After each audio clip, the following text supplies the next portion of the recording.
The subway is a kind of an electric train that moves in specially made tunnels underground.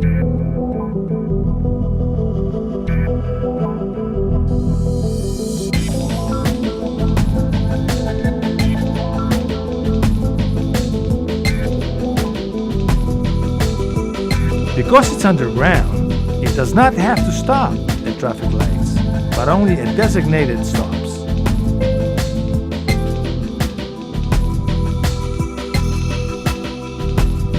At very high speed, while transporting a great number of people.